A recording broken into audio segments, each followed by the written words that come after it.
Buenas tardes, buenas noches, buenas tardes a todos los que están en América Latina conectados para este webinar propuesto en colaboración entre el Festival Cine Latino de Toulouse y la revista Cahiers du Cinéma de Francia, en un momento bastante particular para todos los ciudadanos del mundo entero y también para todos los festivales de cine y los críticos de cine.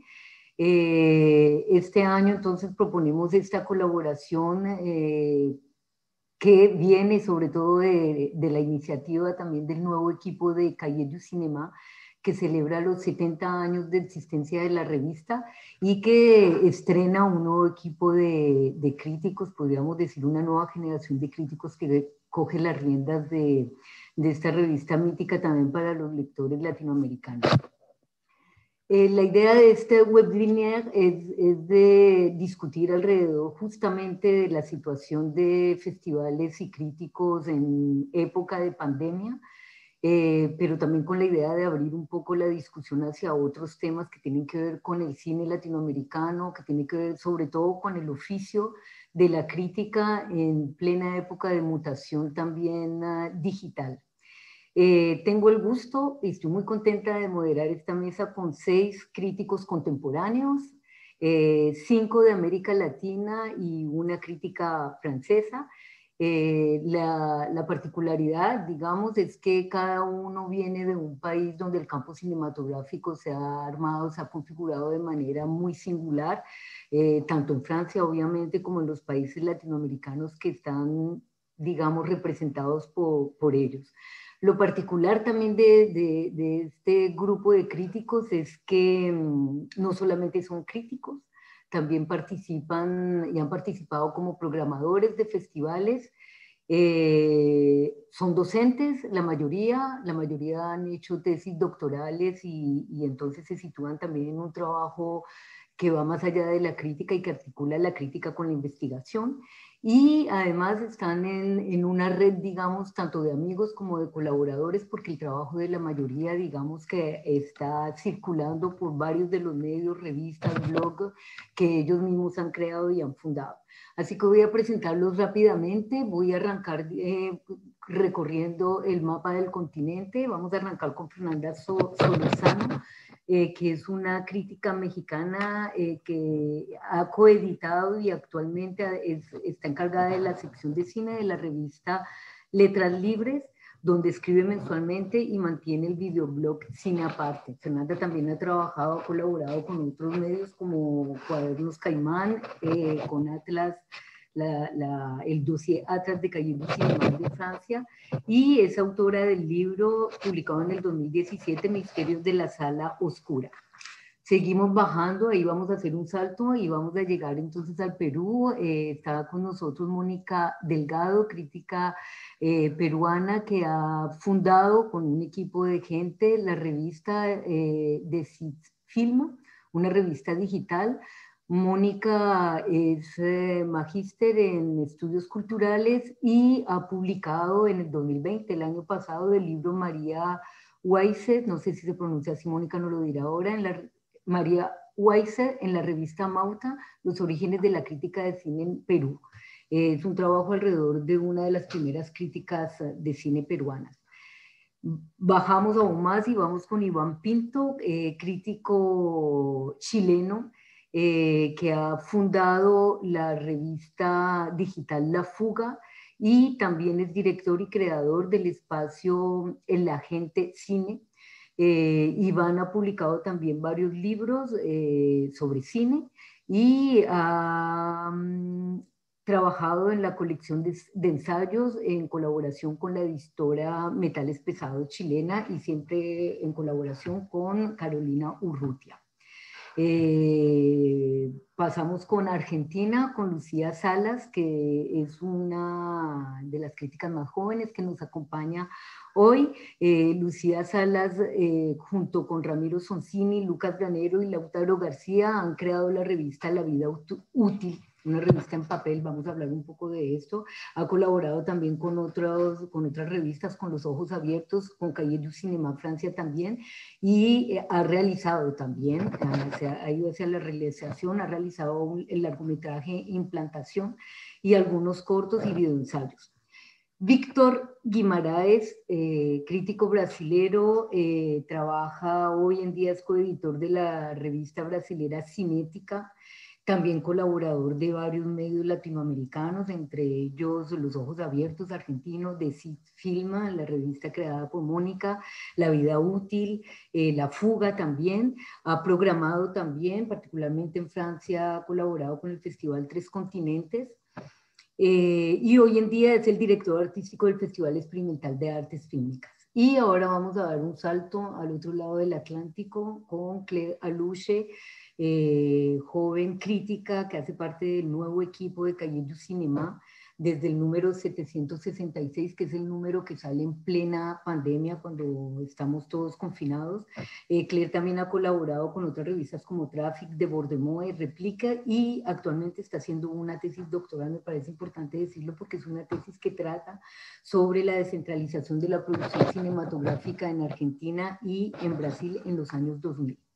Bueno, vamos a arrancar entonces ya la conversación. Yo les propongo comenzar por una reflexión acerca de la actualidad, de la manera como el espacio de la crítica se ha configurado, reconfigurado en plena pandemia. Y tal vez podemos arrancar con Claire. Claire Aluche, parce que, perdonen, nada, se me va a mezclar de vez en cuando una palabra francesa en el camino.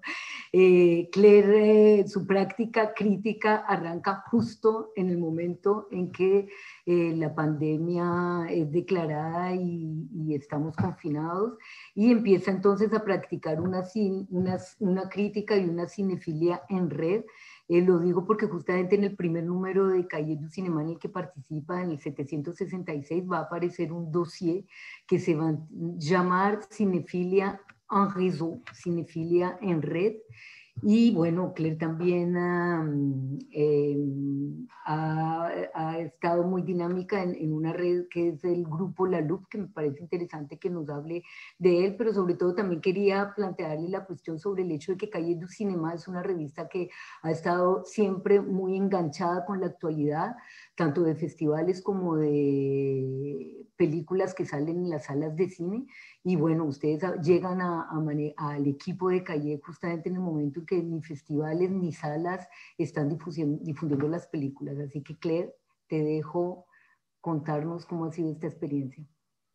Bueno, ante todo, muchas gracias a todos por su presencia, muchas gracias al Festival Cine Latino por proponer una alianza transatlántica desde Francia y por aceptar y co-construir la posibilidad de esta mesa.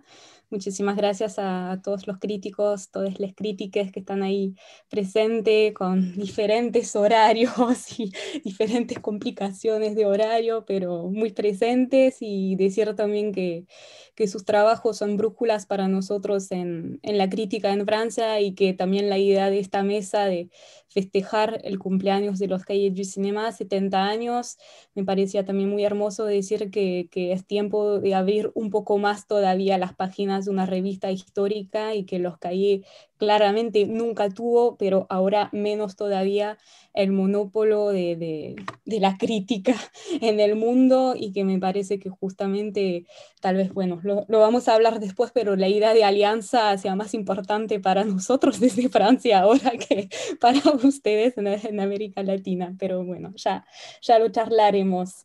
Y muchas gracias, bueno, a vos, Amanda, por tu trabajo de preparación muy atento, gracias a las intérpretes. Y para responder de forma un poco breve, fue como muy extraño. Yo tenía una práctica crítica bastante irregular antes de los Cahiers, como contabas, para Traffic, que es la idea realmente proponer montajes, agenciamientos de la historia del cine desde una subjetividad, desde una sensibilidad, pero para nada Traffic se trata de acompañar de una forma estricta la actualidad en las salas de cine y de repente, bueno, tengo la suerte de juntarme a un hermoso equipo de 12 personas en el comité de calle y 3 personas a la cabeza de la redacción, Marcos Yudal, Fernando Danzo y Charlotte Garçon. Y aprendemos que Marcos va a ser como jefe de redacción en plena pandemia, sin saber cuándo las salas de cine van a reabrir. Y fue como algo muy extraño preparar nuestro primer número, que no es el primer número, que es como decía bien el 76, sí, 766. 766. Lo digo porque mucha gente bueno, habló del primer número de los que hay con el nuevo equipo. No, vinimos con una historia bien cargada y intentamos construir algo a partir de una historia, pero también con nuestro propio posicionamiento político, estético. Pero creo que fue como muy extraño al mismo tiempo trabajar muy en equipo para preparar este primer número, pero que todo sea online para una revista de papel, para una revista impresa. Eso creo que fue como realmente una paradoja importante al mismo tiempo de estar muy juntos a la distancia, de hacer todo online en la misma pantalla, que sean las reuniones, ver las películas, escribir los textos y al fin saber que iba a acontecer una revista de papel que de algún modo anticipaba unos estrenos de la reapertura de las salas de cine y de algún modo no podía sincronizarse completamente con la actualidad. Y creo que desde este primer número también sentimos que claramente la actualidad y el sentimiento de contemporaneidad hay que pensarlo de forma propiamente crítica y no solo de pensar que el corazón de la revista es y será para siempre lo que se llama le cahier critique, el cuaderno crítico, que son realmente las críticas de las películas que se estrenan de forma clásica en Francia. Y sobre eso me parece que como el texto que escribieron mis colegas y amigos Pierre Eugène y Mathieu Macheret sobre justamente una cierta reinvención de la cinefilia desde la soledad y desde la interioridad, con un texto que se llama Sommeil paradoxal, une chronique de cinéma intérieur, sueño paradójico, crónica de un cine interior, fue como muy hermoso porque realmente planteaban, veo este texto un poco como el manifiesto de nuestro comité y bueno, no de los nuevos CAIE, porque los CAIE no son nuevos de hecho, pero bueno, de nuestra nueva inversión de los CAIE, voy a decir, es realmente como pensar un trabajo de desmonte, de investigación permanente, y la idea que también sabemos que nunca vamos a hablar de todo lo que queremos hablar porque tenemos un número de páginas limitado, porque tenemos un retroplanning para la impresión de la revista, porque esta estructura que es como la vida, la arquitectura de la revista, también de algún modo es su limitación y tuvimos que repensar lo que era eh, estar como pensar la contemporaneidad desde nuestro punto de vista y no solo trabajar de una forma un poco más como funcional, acompañando la contemporaneidad porque ya estaba completamente colapsada cuando entramos con la posibilidad de trabajar. Y creo que es algo que también vamos a discutir bastante.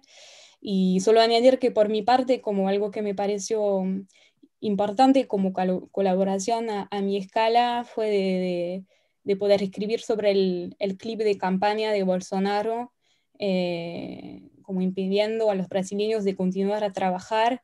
Y como me siento muy grata que Marcos Udal haya recibido mi propuesta de texto de una forma muy entusiasta, porque justamente me parecía que en este mundo donde todas las imágenes se mezclaban en la misma pantalla, es también un deber como del crítico de no proponer un orden, pero realmente reinstaurar una posibilidad de análisis y de reeditar, de reagenciar. Me parece que, bueno, siempre la crítica y el montaje son como tareas comunes, hermanas, pero me parece que cuando tenemos la misma herramienta para todo, todo es un poco más montaje todavía. Gracias, Claire. Em, Le planteo la pregunta a Fernanda, que está en un territorio, digamos, donde la práctica es muy distinta a la que acaba de enunciar Claire con respecto a una revista como Cahiers du Cinéma. Fernanda, nos has hablado un poco del hecho de que México es como un espacio aislado incluso de América Latina en términos de la manera como las películas circulan. Y en uno de tus videoblogs en el que analizas la película Canción sin nombre de Melina León, celebras la circulación de películas latinoamericanas en época de pandemia gracias a los festivales online. Contarnos un poco cómo ha sido justamente esta circulación en esta época rara. Claro que sí. Bueno, antes me sumo a los agradecimientos que ya dio Claire y no quisiera llevarme mucho tiempo, pero no puedo dejar de hacerlo, agradecerles a nuestros huéspedes, a Cahiers du Cinéma, al Festival Cine Latino. Me encanta la idea de estar conviviendo con mis colegas y les agradezco también a quienes están conectando. Y sí, Amanda, lo que dices es muy cierto. Creo que la pandemia y el confinamiento casi inmediato, y el cierre de salas que se dio en casi todos los lugares del mundo, pues no sé si voy a hablar por mí, pero creo que esto que voy a decir se puede aplicar a muchos de mis colegas. Creo que los críticos nos movemos en dos espacios siempre, ¿no? Uno es el en donde nos queremos pensar interlocutores del cine en una conversación más de largo aliento, no sé, nuestro trabajo como docentes o en colaboraciones para libros o en textos más largos, pero también tenemos, por otro lado, un pie en la temporalidad, en lo que decía Claire, en el acompañamiento de los estrenos, de aquellas películas que pueden estar a la vista o a la disposición de los espectadores, para que no se convierta a veces en estos monólogos en los que a veces les traen malos estigmas a los críticos de cine, ¿no? Cuando se nos culpa de hablar de películas que solo vemos en algún festival que nadie ha podido ver. Para no descuidar eso, siempre estamos tratando de acompañar los estrenos en salas. Esto no siempre ha sido satisfactorio y creo que en mi caso, mucho de los años recientes se ha tratado de quejarme de cómo en México las películas que llegan son sobre todo los blockbusters, que se exhibe mucho más cine norteamericano, estadounidense, que cine latinoamericano. Es una paradoja que siempre me ha costado mucho trabajo entender, porque si compartimos el mismo idioma y compartimos historias con mayúscula y con minúscula, es decir, tenemos un pasado en común que nos lleva a entender la realidad de formas semejantes. ¿Por qué es tan complicada la distribución de cine de Latinoamérica dentro de Latinoamérica? Entonces, cuando llega el confinamiento y viene un alto en la inercia de cubrir la cartelera, viene también un replanteamiento, por lo menos en mi caso, mucho más personal, de hacia dónde quiero ir, cuál era mi intención en principio cuando quise hacer crítica de cine, ¿no? Y voy a hacer un poco de trampa y a decir que hace un par de horas hablamos entre nosotros y me identifiqué mucho con algo que dijo Mónica, que es este deseo siempre de estar un poco alejado del cine hegemónico para traer a la vista, para llamar la atención hacia películas que quizás se producen en los márgenes o que tienen una exhibición mucho más limitada. Entonces, ese deseo me inundó de inmediato, me reconectó con esos primeros años de hacer crítica, en donde a pesar de que publicaba en medios que exigían la cobertura de este cine más exhibido, yo siempre quería llamar la atención hacia otro tipo de cine. Ante esta orfandad de la cartelera, por llamarla de alguna manera, vino la necesidad de buscar ese otro cine que alguno de este otro cine está en las plataformas, no todo, vamos, estamos otra vez a merced de que son, no sé, Netflix, Amazon, las grandes plataformas las que concentran los catálogos y no necesariamente tienen la mejor curaduría de películas. Hay plataformas como Movie que sí permiten otro tipo de acercamiento. Pero bueno, de pronto creo que muchos críticos nos vimos en el lugar afortunado de ser nuestros propios curadores, es decir, ya no íbamos a depender de las carteleras de las salas físicas, lo cual pues por supuesto lleva una responsabilidad, ¿no? A qué película qué película le vas a presentar a tu audiencia, ya sea a tus lectores o en mi caso a quienes seguían el videoblog. Y pues vino una revisión de prioridades, vino incluso el deseo de mirar hacia atrás, de mirar a décadas previas. En México también existe una doble realidad un poco angustiante, que es que el cine mexicano de décadas pasadas casi no está digitalizado y hay pocos DVDs. Entonces, muchas de las películas que se pueden ver gracias a que alguien, esto que voy a decir quizá es una herejía, pero que alguien las grabó en algún lugar y las subió a algún torrent o las subió incluso a YouTube directamente grabadas desde una televisión, y a veces ese se convierte en nuestro lugar en nuestro acervo, ¿no? Entonces, bueno, creo que esto vino también un poco nos llevó a los críticos mexicanos, con suerte también a quienes pueden llevar las películas a digitalizarlas, a darnos cuenta de que si ahora nos vamos a mover en un mundo como tú lo definías, Amanda, en donde predomina la plataformización, este neologismo que, bueno, de alguna manera ya todos vivimos como experiencia, creo que va a ser necesario reincorporar muchísimos títulos a acervos digitales, porque más allá de lo que pase ahora que podamos regresar todos a las salas físicas, creo que esto es un cambio que ya se venía anunciando, ¿no? La coexistencia entre salas físicas y cine digital. Creo que, bueno, ha traído discusiones enormes en Francia, sobre todo, ¿no? En donde ustedes son mucho más celosos de la experiencia en salas, lo cual está muy bien. Aquí en México, más bien el problema es que no se le da tanto lugar al cine latinoamericano, pero creo que era una conversación, lo que quiero decir es que es una conversación que ya se venía dando, que creo que la pandemia y el confinamiento la aceleró, y que lo mejor que podemos sacar de esta situación es apurarnos a hacer las cosas que deben de hacernos, como digitalizar títulos importantísimos, como buscar de qué manera podemos acceder a ellos de maneras legales, de maneras que sean posibles en todos los países, para que entonces los críticos podamos ofrecer un menú que esté de acuerdo a nuestras prioridades. Gracias, Fernanda. Bueno, creo que hay muchas pasarelas entre lo que cada uno de ustedes plantea. Voy a hacerle la pregunta a Mónica Delgado, retomando lo que escribió en la Internacional Cinéfila 2020, organizada por Roger Cosa, en su blog Con los Ojos Abiertos, en el que invitó a varios de ustedes, incluso entre 161 programadores, estaban Claire, Víctor, Iván, Lucía, y programadores, críticos y cineastas de diversos países del mundo, invitados por Cosa. Ahí hablas del rol de los festivales online también, y lo planteas como un rol fundamental, pero en términos de lo que representa como experiencia de ver películas en el espacio doméstico. Me parecería chévere que pudiéramos arrancar por ahí, porque lo sabemos y lo planteas también en ese espacio, que las plataformas se volvieron indispensables para descentralizar las propuestas en medio del contexto de la pandemia, pero esta idea de experimentar de otra manera las películas me parece que puede ser también súper interesante para abordar. Mónica. Sí, buenas tardes, buenas noches. Muchas gracias al festival, a ustedes por acompañarnos en esta sesión. Sí, creo que tendría que mencionar también que respondemos a un contexto. En el caso mío, un contexto peruano.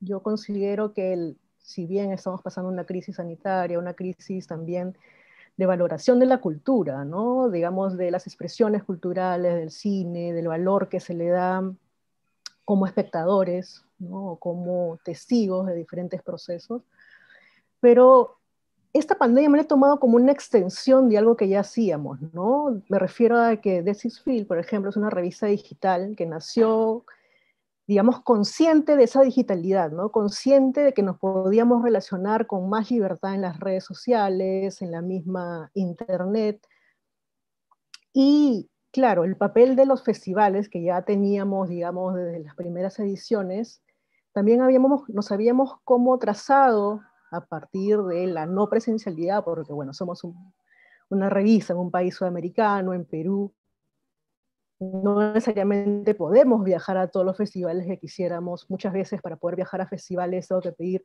permisos laborales porque mi trabajo es muy distinto a mi afición o mi labor como crítica, ¿no? Trabajo en otra cosa, ¿no? O sea, no sé si en Perú alguien pueda vivir de la crítica, pero más o menos se estableció una dinámica particular, ¿no? De ser asistente a un festival, de participar como crítica en un festival donde tenía que cruzar el océano, ¿no? Entonces, la cuarentena o el distanciamiento social o esta urgencia de tener que recurrir a medios digitales, a la virtualidad, lo considero una extensión en la medida de que si seguimos, digamos, con esa ruta que ya teníamos planteada, ¿no? De apostar por esos recursos virtuales y también por las películas que estaban online, ¿no? Películas, como mencionó Fernanda, que podrían estar en YouTube o en cinematecas digitales o en festivales que también, digamos, creaban a partir de esta virtualidad no solamente una edición durante los días que dura el festival, sino que lo extendían, ¿no? A otras. Hasta ahora hay muchas ediciones, por ejemplo, Latinoamérica, festivales como Frontera Sur, Valdivia o Ficunán, que tienen la oportunidad de hacer como extensiones de sus festivales, ¿no? Y en ese sentido, por eso hablaba de esa desterritorialización, ¿no? De descentralizar un poco la experiencia como espectadores. Yo soy una persona que ha visto películas en su casa desde que había VHS, Betamax. O sea, creo que soy una generación que no encuentra una discrepancia con ver las películas en casa, ¿no? Pero claro, valoramos mucho la experiencia del cine, pero el contexto peruano es justamente nos hemos, digamos, visto obligados a usar la virtualidad, las redes, el torrent, la piratería, los diversos archivos digitales, porque aquí la cartelera comercial o cultural es muy pobre, ¿no? Si estuviéramos, digamos, que cumplir con los que nos ofrece esa agenda desde la crítica, estaríamos pues muy, muy limitados. Y creo que colaborando un empobrecimiento de la discusión y un empobrecimiento de la misma crítica, ¿no? Por eso es que como revista y como críticos o críticas en Perú nos tuvimos que aferrar aún más a esta posibilidad de digital, ¿no?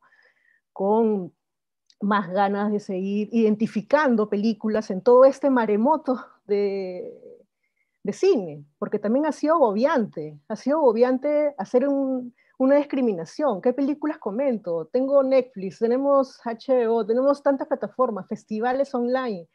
En estos mismos momentos creo que hay 3, 4, 5 festivales a la vez. Entonces había como que, ¿qué hacemos? ¿No? Entonces, lo que mencionó Fernanda Solórzano, ¿no? De plantear esta agenda desde qué es lo que queremos transmitir con esta crítica y qué tipo de películas, hacer ese ejercicio curatorial que ella mencionó, ¿no? Y eso creo que se ha fortalecido en estos meses, ¿no?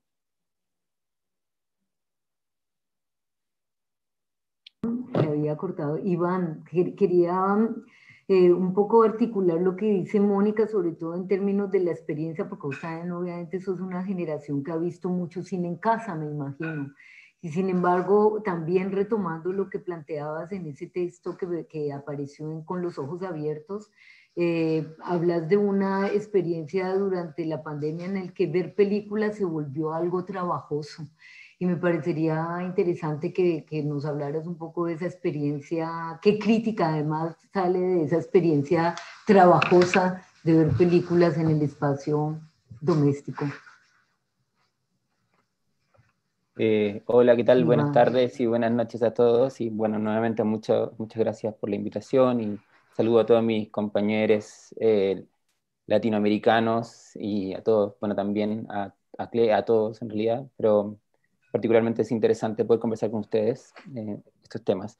Bueno, sobre la pregunta, yo en realidad me gustaría marcar un poco antes el asunto localmente, o sea, pensando nuevamente este contexto más bien territorial, local, que de repente uno trabaja, y en el caso de esta crisis o esta idea media decepción, podríamos decir, que está planteada a partir de la pandemia, nosotros lo veníamos viviendo desde la crítica y desde las salas de cine, desde la exhibición, desde octubre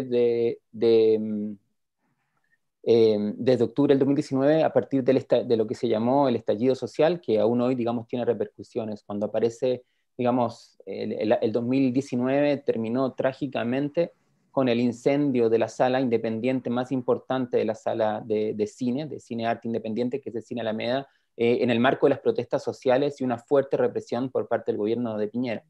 esta crisis, digamos, esto ya, digamos, desde el blog de la gente cine fue un tema, o sea, estuvimos escribiendo un poco situados desde ese lugar de la crisis, ¿no? Es decir, ¿qué pasa con el cine? ¿Qué pasa? ¿Cuál es el lugar del cine en este lugar? Se formaron un montón de colectivos de audiovisualistas, militantes, teníamos que trabajar sobre esas imágenes también. Entonces hay una pregunta ahí, ¿no?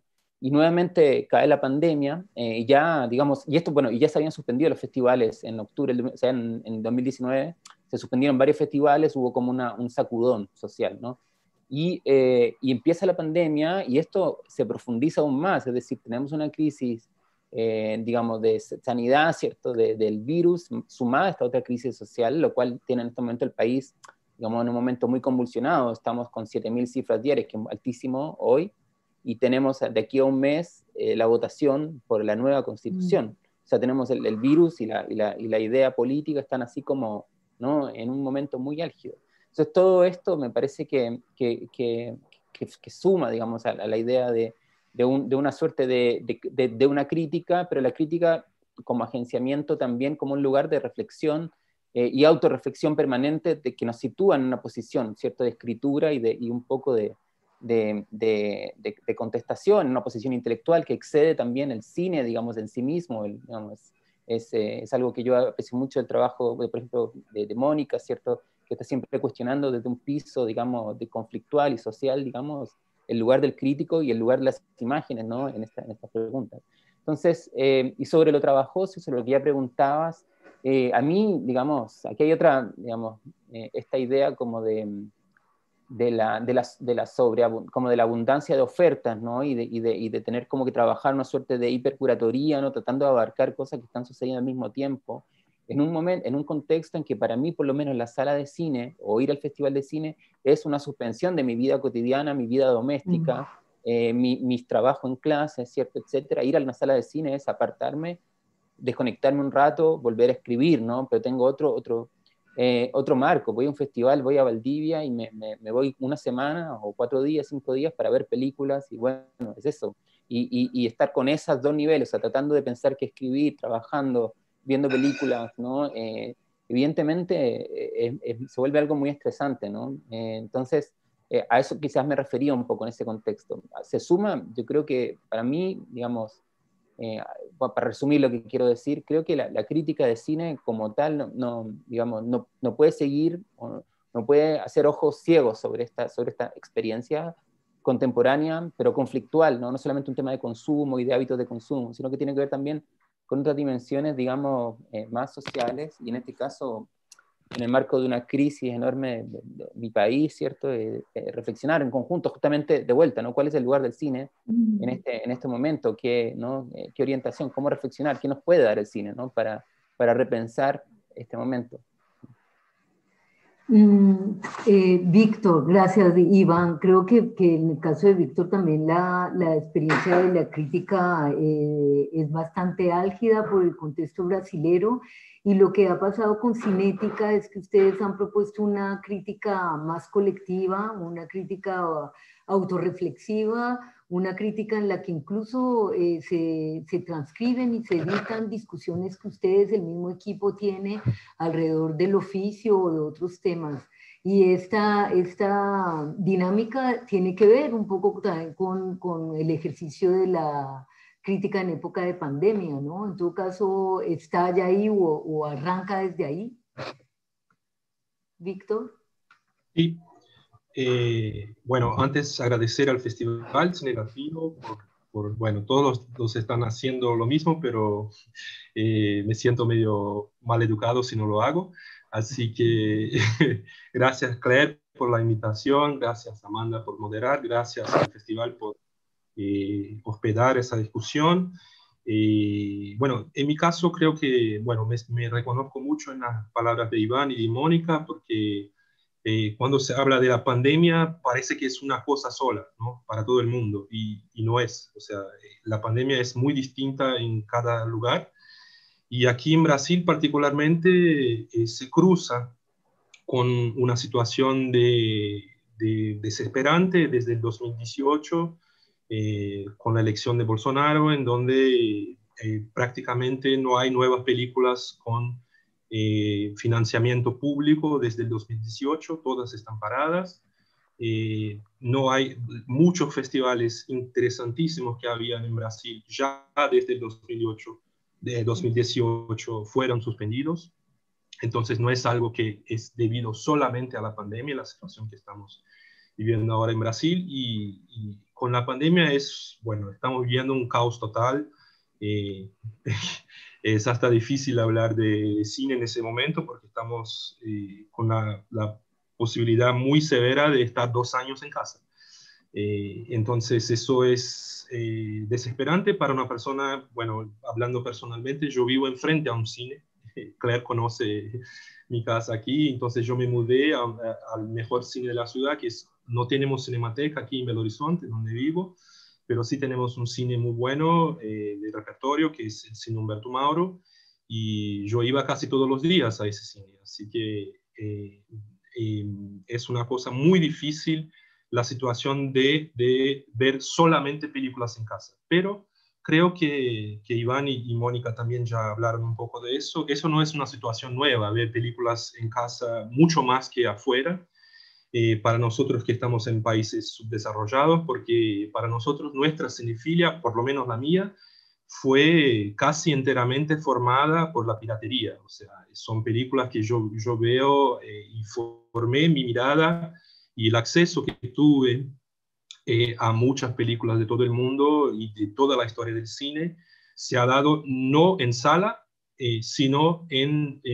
casa, en acceso a copias que solían ser muy malas, pero están cada vez más mejorando, así que tenemos espacios muy buenos, piratas, en Brasil, que son excelentes y que tenemos la chance de ver películas en cada vez mejor calidad. Así que en términos de cinefilia, no es una situación nueva, ya estamos acostumbrados a ver muchas películas en casa, pero por otro lado, los festivales hacen mucha falta, por eso de que Iván dijo que es una situación no doméstica, que es una situación donde suspendemos un poco el tiempo y vamos a un festival y charlamos después de la película, y verla en público y en buenas condiciones es completamente distinto de lo que estamos viviendo ahora. En términos de cinética, también no es nueva la situación de la pandemia, porque Cinética es una revista que tiene 15 años ya y que nació como una revista que no era local. O sea, Brasil es muy grande y siempre tuvimos colaboradores de varias partes de Brasil, de Recife, de São Paulo, de Brasilia, de Belo Horizonte, de Río, que son ciudades muy lejos, muy lejanas unas de las otras. Así que la conversación online y armar la revista de forma remota es algo que ya estamos acostumbrados hace mucho tiempo, pero lo que pasó con nosotros fue una coincidencia de cambio en la editoría de la revista. Justo antes de la pandemia, la revista era editada por un solo editor y hicimos un cambio interno y ahora somos 3 editores, yo, Juliano Gómez e Ingá. Y esa colectivización de la editoría también redundó en una especie de colectivización del trabajo como un todo, y parece que la pandemia nos dio ganas de estar unos con los otros, así que eso pasó. Hicimos cosas en este año, cosas que nunca habíamos hecho. Por ejemplo, creamos un grupo de estudios de cinética que se reúne a cada 15 días y tiene alrededor de 10, 12 personas, y vemos siempre una película y leemos un texto y conversamos, y eso se terminó por ir hacia la revista. Ese contacto entre la redacción terminó por reflejarse también, materializarse en las escritas colectivas que hicimos en la revista. La nueva editoría empezó con una conversación que era una especie de intento de combatir una cierta vinculación excesiva que hay en el cine contemporáneo entre la figura de la identidad y la figura del autor. Entonces empezamos a trabajar en un texto en donde escribíamos anónimamente. Fue un experimento nuestro, sin firmar, y cada uno escribía y trabajamos anónimamente durante un mes en ese texto, y el texto es una especie de mosaico de subjetividades no firmadas, digamos. Entonces fue algo, una de las cosas que hicimos, y también durante todo el año trabajamos mucho colectivamente. Esa idea del colectivo se está materializando en la revista en los últimos tiempos. Gracias, Víctor. Más tarde nos volveremos sobre el tema en todo caso, las preocupaciones que tiene Cinética, que aparecen en los debates colectivos. Lucía Salas, yo quisiera retomar lo último que dice Víctor de esta experiencia colectiva, porque para vos la experiencia ha sido completamente contraria, ¿no? Vos estuvimos hablando del hecho de que el espacio colectivo justamente se te redujo en esta crisis, y que la práctica de la crítica se convirtió en otra cosa, ¿no? Que es mucho más oral, mucho más epistolar también. Contanos un poco más. Hola a todos. Primero también quiero agradecerles a todos la invitación, y es un gusto verles, aunque sea a través de la pantalla. Muchos no los veo hace casi años, diría. Así que ojalá nos veamos en persona dentro de poco. Y sí, para mí, bueno, La Vida Útil, que es la revista que tengo, es una experiencia también como cinética de edición colectiva, y que parte de básicamente es un grupo de amigos ampliado que recorremos la historia del cine, presente y pasado, futuro juntos. Y el tema con La Vida Útil es que antes vivíamos todos en Argentina, y yo ahora no vivo en Argentina, vivo en España. Entonces tuvimos experiencias pandémicas completamente diferentes, porque Argentina estuvo confinada 7 meses y España fue prácticamente un paraíso comparado con eso, porque los cines abrieron de nuevo en junio y nunca más volvieron a cerrar. Entonces fue una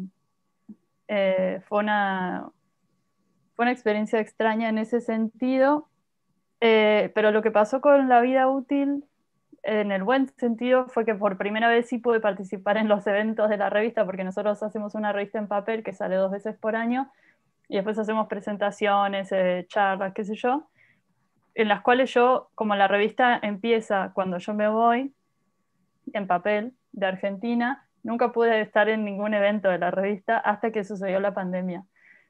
Y cuando sucedió la pandemia fue la primera presentación, fue como, bueno, ok, ahora se hace cargo Lu de la presentación, ¿no? Porque daba igual si estuve en Argentina o no. Entonces, a través de eventos y de esta cuestión de la oralidad, ¿no? Que sucedió durante la pandemia, que se empezaron a generar como todos estos paneles, mesas, encuentros virtuales en los que ya no hacía falta estar físicamente en el mismo espacio. De alguna manera recuperé un poco de esa relación tenemos una relación de día a día, pero nunca es una relación pública, digamos. Nosotros como revista, nuestra vida pública física siempre se hacían cargo los otros 3 editores, que siempre fue para mí un poco injusto para ellos que yo nunca me hiciera cargo de esa parte. Pero lo que pasó con nosotros también con la pandemia fue un poco extraño, porque La Vida Útil es una revista de cine que siempre está pensando en esta idea de la vida útil de las películas, y nosotros consideramos que la vida útil de las películas, que plantea un poco el sistema de festivales y de estreno, es demasiado salvaje, en el sentido de que las películas pareciera que caducan muy rápidamente, y nuestra postura editorial es más bien pensar en el cine como la historia del cine, el cine pasado y el cine presente, todos forman parte del cine contemporáneo. Entonces, La Vida Útil es una revista una gran parte del material de La Vida Útil tiene que ver con explorar o reexplorar en conjunto, en colectivo, la historia del cine. Entonces fue un poco como que nuestra práctica crítica como revista se mantuvo igual, porque ya era Digo, cuando todo el mundo estaba encerrado en casa y empezando como a revisar, empezaron a circular otras cosas, la gente empezó a... Nosotros también tenemos una práctica muy ligada a la piratería, como Víctor decía antes. La piratería se transformó en algo un poco más corriente, ¿no? Como el secreto, se transformó en un secreto a voces, la gente empezó a aprender cómo acceder a estos materiales. De alguna manera, como que el agua fue para nuestro molino, porque de alguna manera se volvió corriente algo que para nosotros era nuestra práctica editorial de todos los días, se volvió corriente para un montón de otras personas. Entonces no cambiamos nuestra postura editorial, sino que seguimos, quizás lo que pasó fue que se amplió, de repente empezamos a llamar a más personas, se amplió un poco la familia de la vida útil. Y después, iba a decir algo más que me olvidé. No, y después también empezamos a crear alianzas, o empezaron a surgir alianzas a través de estos eventos. Por ejemplo, un evento que para mí fue central el año pasado, que fue el seminario de crítica y curaduría organizado por Transcinema, en el cual de repente empezamos a coincidir espacialmente online con otras revistas de toda Latinoamérica, como decía Fernanda, por ejemplo, nosotros estando tan al sur, con México no tenemos mucho, con la crítica mexicana no tenemos mucho vínculo porque nunca coincidimos espacialmente, es casi tan lejos como ir a Europa. Y de repente empezamos a coincidir y yo creo que ese fue el inicio de una especie de... No el inicio, pero sí como el inicio de una unión generacional que antes de la pandemia yo creo que no estaba tan... Hay una relación que no estaba tan aceitada. Y finalmente, con esta cuestión de lo virtual, empezó una alianza que no sé a dónde irá, pero creo que va a ir hacia buenos lados. Con esta cuestión de lo virtual que de todas maneras todos dicen empezó un poco antes, ya las mutaciones, los cambios habían arrancado con la digitalización. Tal vez voy a continuar contigo, Lucía, que estás igual tocando el tema y has abordado muchísimo el asunto de lo digital. Vos, lo que más me sorprende, digamos, en este grupo, tu lugar en este grupo es que sos la más joven de las críticas y sos la única que insiste, defiende la publicación de una película en papel. Y a pesar de ello, de que es una película una revista muy situada, existe desde el origen de la vida útil una lógica internacional que está presente gracias a lo que vos misma llamás y muchos llaman la cinefilia digital global, ¿no? Lo has abordado un poco, pero sí, tal vez si querés profundizar un poco más sobre este asunto, la manera como la vida útil desde el principio se fundó con una colaboración de gente que estaba en muchos lugares del mundo. Claro, bueno, la vida útil, si bien eso, somos un grupo de personas que trabajamos juntos, trabajamos juntos hace como 10 años en algunos casos o más, todos somos muy activos en comunidades, vamos a decirles, comunidades de intercambio de películas online, no del todo legales. Y esas comunidades, si bien parece que son anónimas a primera vista, en realidad son comunidades en las que hay personas que son muy activas, que son personas particulares que finalmente con los años uno empieza a conocer con nombre y apellido solamente por internet, ¿no? Hay un montón de personas que comparten cosas en Patio de Butacas, en Caragarga, en La Loop, que se empiezan a transformar para nosotros en referentes, ¿no? Referentes de conocimiento, que son personas que quizás no trabajan en festivales, digamos que no están integrados en el sistema institucional del cine, son personas que por ahí trabajan de otra cosa, y sin embargo para nosotros quizás son más referentes o igual de referentes que personas que ocupan altos cargos en festivales o en cinematecas o demás. Y con el tiempo nos fuimos animando, creo yo, o bueno, se empezaron a generar relaciones uno se da cuenta por las redes sociales que hay cierta afinidad, de gustos, ciertas afinidades políticas y empezamos a generar vínculos y cuando vamos haciendo nuestros dossier, para mí la revista tiene como siempre un dossier dedicado a alguna cosa de la historia del cine, y para mí los dossieres son ese espacio de invitar, ¿no? Como de hacer una gran cena donde invitas a comer a tu casa a gente que no conoces tanto, pero que querés conocer un poco más, y a través de organizar esta exploración conjunta de alguna parte de la historia del cine, pensamos juntos, ¿no? Y ahí es donde se genera esta comunidad internacional. Como para nosotros es importante, digamos, la idea de la revista en papel tiene que ver con producir un objeto que sea el fruto de un trabajo colectivo, que sea un objeto real que uno puede intercambiar, ¿no? Dárselo a alguien. Es importante integrar a todas estas personas que vemos ahí, con las que tenemos afinidades políticas en cuanto al cine, a este objeto. Bueno, me parecería buenísimo que cada uno plantee esa relación con el objeto, digamos, cuando las revistas que están produciendo la mayoría son revistas digitales y podemos empezar tal vez continuar, porque finalmente ya estamos en la segunda gran pregunta sobre el asunto de la digitalización de la crítica, de la profesión, pero también cómo esa digitalización está asociada a la configuración de redes y de alianzas que Claire Alush quería denominar transatlánticas, pero que todos están hablando finalmente que se trata de unas alianzas como muchísimo más globales.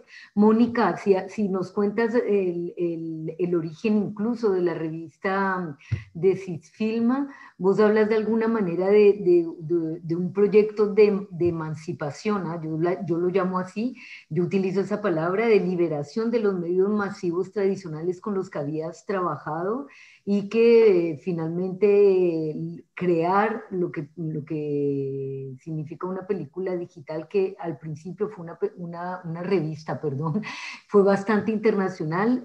Poco a poco se ha ido, tú hablas de territorializando, ¿ah? ¿Puedes hablarnos, contarnos de esa experiencia de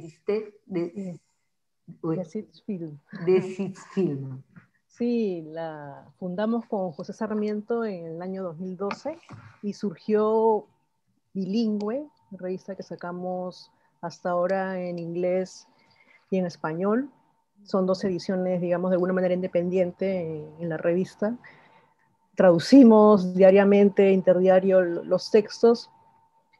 Y en el 2012 surgió a partir de unos chats que teníamos, unos grupos, redes de cinéfilos de todo el mundo. Entonces un día en esos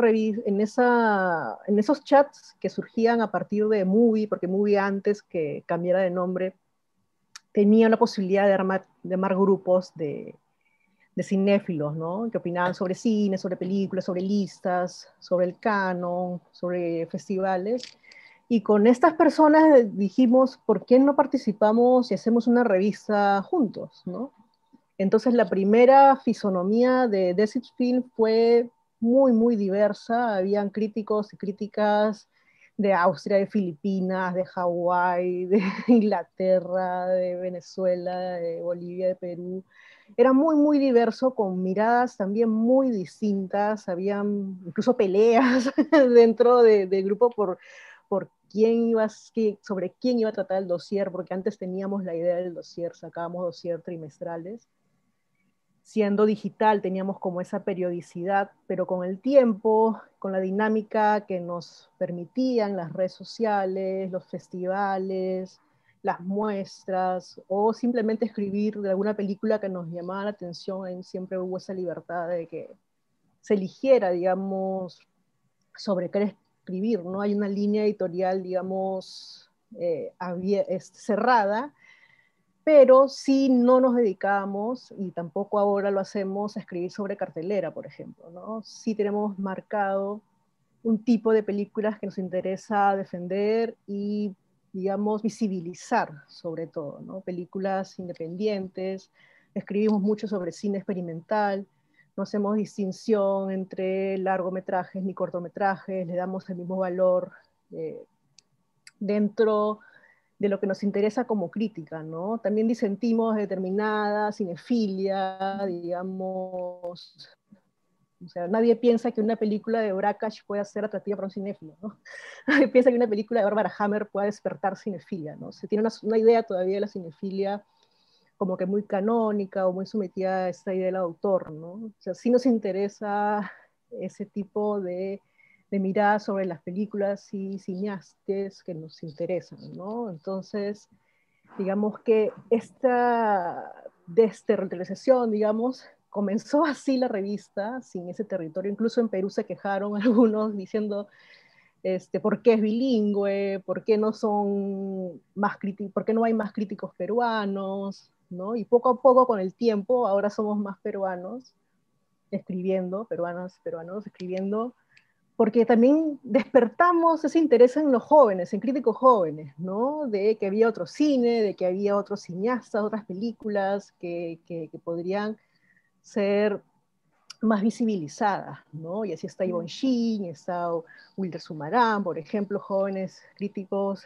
que no tienen ni 25 años, ¿no? Son muy jóvenes. Entonces, como que más o menos esa ha sido la línea de la revista, ¿no? Justamente marcada por esa posibilidad de generar redes a través de los chats, de los Facebook, del Twitter, y también extender esa colaboración con críticos de toda Latinoamérica, ¿no? Por ejemplo, Iván o con Víctor, hemos participado en nuestras propias revistas, yo he escrito en El La Gente, Víctor ha escrito en Decisfil, tenemos la posibilidad de consultarnos, de hablar incluso con México, con la revista Correspondencias, por ejemplo, con Cinética, algunas veces en festivales. O sea, sí ha habido un tipo de redes, digamos, también generacionales, ¿no? También fortalecidas por los festivales, de alguna manera. Lo que los festivales en Latinoamérica sí han tenido esa función de desarrollar las redes, ¿no? Más que alianzas, redes de conocimiento, de intercambio, ¿no? Que se ha fortalecido ahora con la virtualidad en esta pandemia, ¿no?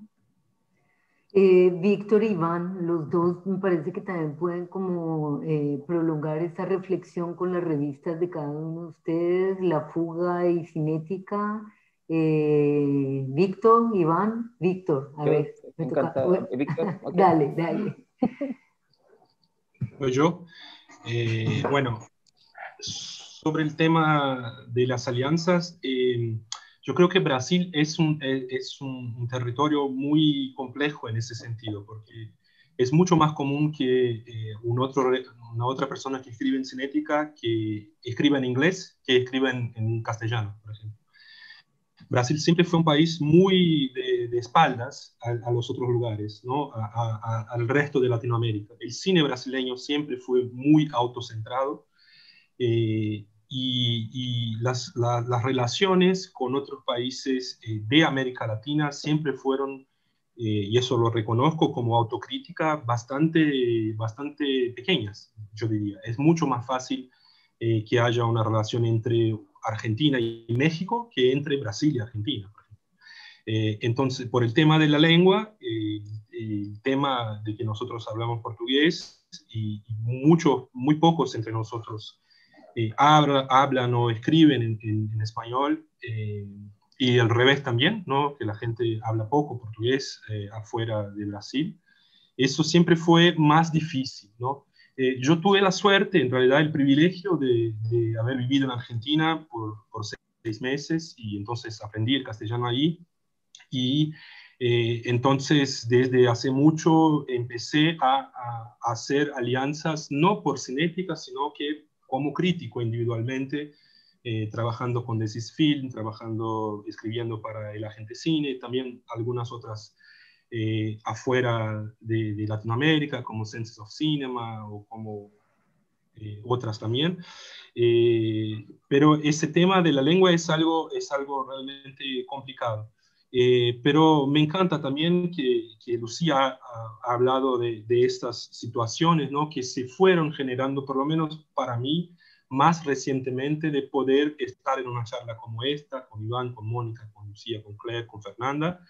Y esos espacios se están creando más hoy en día. Eso para mí es increíble porque Brasil es muy grande. Brasil tiene una especie de autocentramiento que es perjudicial, yo diría. Entonces, y para mí eso no fue natural, fue algo que fue por mi interés de haber vivido en Argentina y después de haber escrito una tesis sobre cine latinoamericano, que las alianzas fueron para ese lado por mis intereses de ir hacia el cine latinoamericano.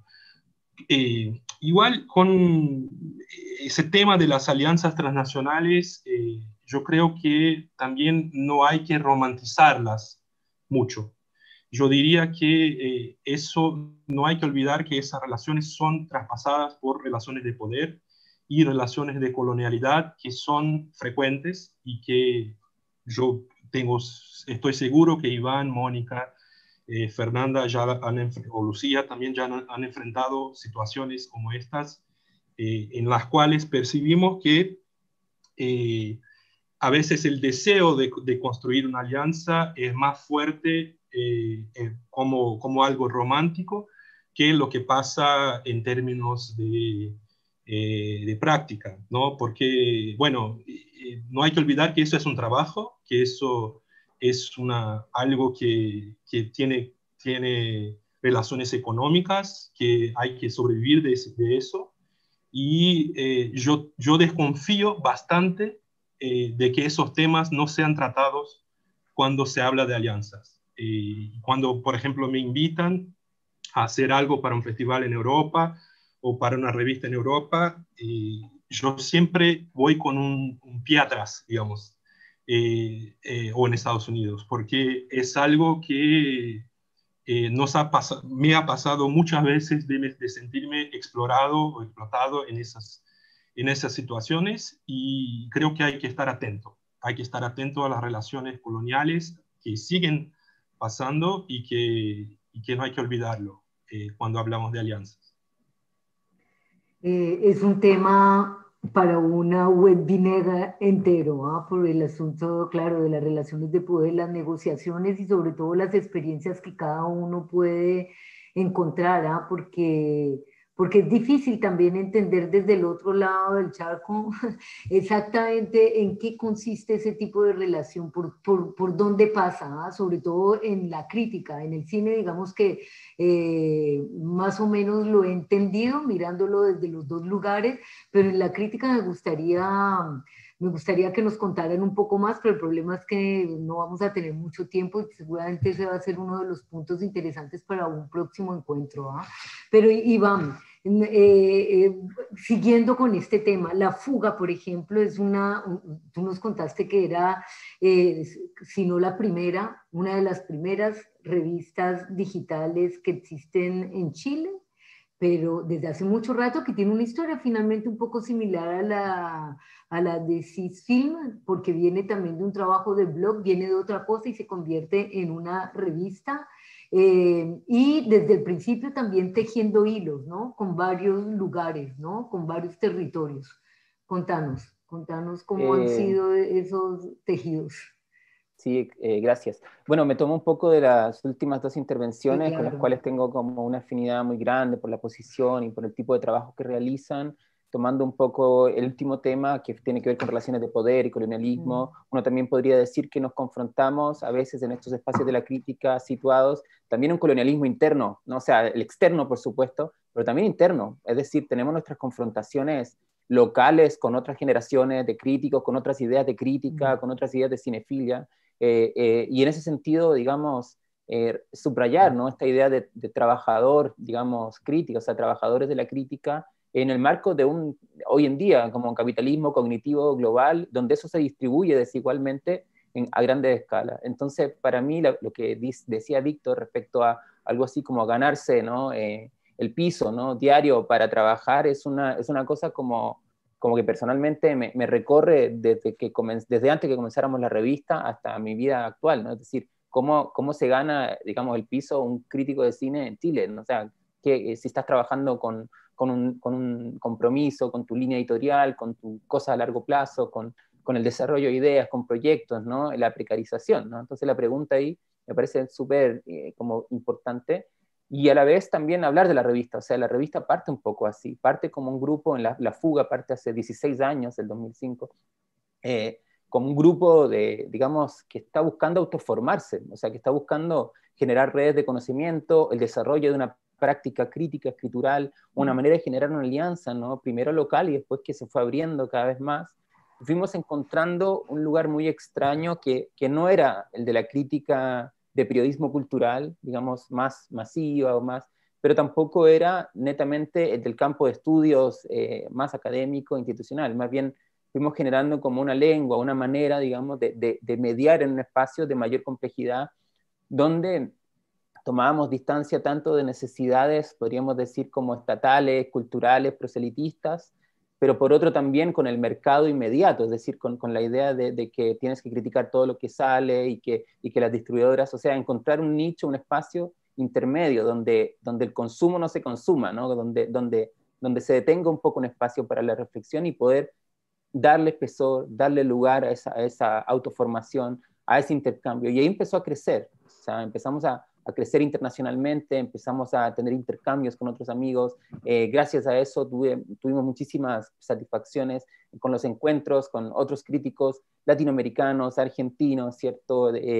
¿No? Como de otros países, con Mónica, o sea, fue toda una red que se fue elaborando de a poco y que ha sido muy, muy rica seguir cultivando y también traduciendo, o sea, también la idea de poder empatar, ¿no? Las condiciones, los temas, ¿no? Es decir, poder como decir, bueno, ustedes, qué sé yo, Francia está produciendo este conocimiento, Estados Unidos o Alemania, nosotros somos capaces de traducir y proponer una contestación y devolver eso, ¿no? Y darle un nuevo lugar, dar cuenta que podemos ser capaces de leer eso, comprenderlo y cuestionarlo, ¿no? Como esa idea de, nuevamente, distribución colonial, digamos, del saber, o sea, reivindicar un poco esa posición de autonomía, digamos, y de construcción. Bueno, y eso a largo plazo, ¿no? O sea, es decir, ha sido como un tema de desarrollo, de dossiers temáticos, de traducción, etcétera, que ahora, digamos, es un proyecto que, a pesar de que económicamente no es rentable, no directamente, sí indirectamente, digamos, en términos de que circulamos en la academia, hacemos clases, hacemos proyectos, pero digamos, es un proyecto sólido institucionalmente que ha podido, ahora comentaba también que este año lanzó su colección de libros de cine, ¿no? Es decir, a partir de fondos nacionales estamos desarrollando un proyecto largamente soñado de empezar a sacar libros de cine y estamos traduciendo libros del francés, norteamericanos también y libros locales, ¿no? O sea, como justamente argentinos, chilenos, que también estamos produciendo sobre cine chileno y a la vez también con la otra pata. Yo creo que esa idea de dos patas, ¿no? Como de dos pies, ¿no? De una reflexión local, digamos, que tiene que profundizarse sobre las condiciones y tal, y a la vez también, ¿no? Poder tener un deseo, digamos, de lectura y de devoración de algún modo cultural de otras reflexiones, me parece que es el lugar un poco donde está la fuga. Y yo tengo dos tiempos, por último termino con eso, trabajo como a dos tiempos, porque trabajo con el tiempo de la fuga, que es un trabajo más lento, más de ensayo, más de reflexión, y en el 2012 creamos este blog que se llama La Gente Cine, que tiene la misión contraria, es decir, como acelerar tratar de generar ahí una pequeña taller colectivo de crítica permanente, donde va entrando gente más joven, como que ese es un poco también. Es un espacio abandonado, precarizado el tema de la crítica de cine en estos lugares, entonces hay que construir espacios, ¿no? Como comillas, institucionalizar un poco para poder, digamos, dar más espacio, construir más voces, ¿no? Etcétera.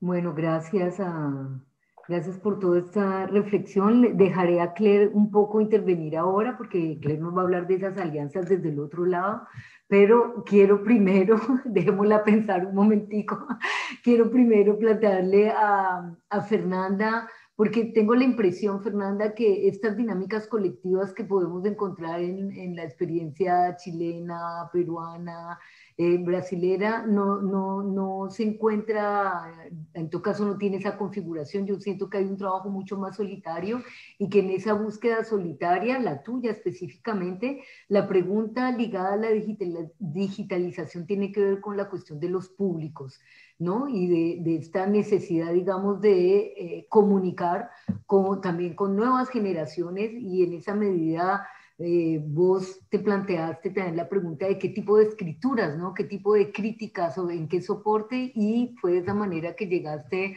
a tu videoblog de crítica cinematográfica. Contanos cómo ha sido esa experiencia. Bueno, lo resumiste muy bien, escuchando la experiencia de todos los demás, me doy cuenta de que todo tiene que ver con que yo durante todo este tiempo he escrito para un medio en el que yo no soy la directora o la editora que conforma alianzas. Es más, ni siquiera Letras Libres ni siquiera es una revista de cine.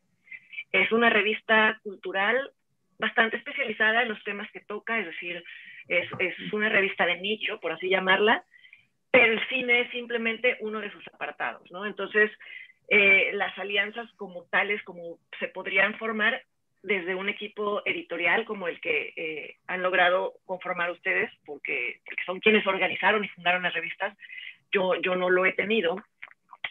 Por otro lado, debo decir que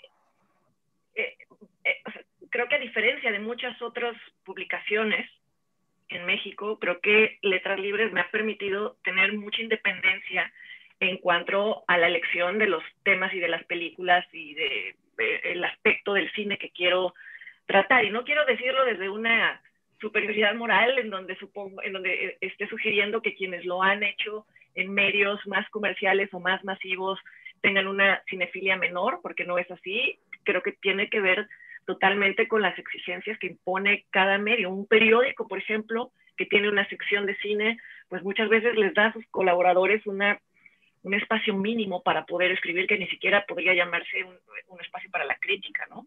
Yo he tenido la suerte de que sí he podido ejercer eso desde Letras Libres. Entonces, a pesar de depender de un medio, creo que sí he podido un poquito dirigir hacia donde he querido mi acercamiento al cine. Ahora, en efecto, vino un quiebre con la revolución digital, en donde muchas revistas se dieron cuenta de que las ediciones impresas estaban pasando a ser ediciones más bien de colección, fetiches. Digo, yo sigo siendo una lectora de medios impresos. Creo que tal vez es algo generacional o no lo sé, pero yo sigo atada a ese medio y sin embargo, bueno, quien no se haya dado cuenta en determinado momento del principios de este milenio que eso ya iba a ser un asunto de nostalgia, pues creo que se iba a quedar atrás. En la revista en la que yo he escrito en otros medios, pero menciono esta porque ha sido la más constante, ¿no?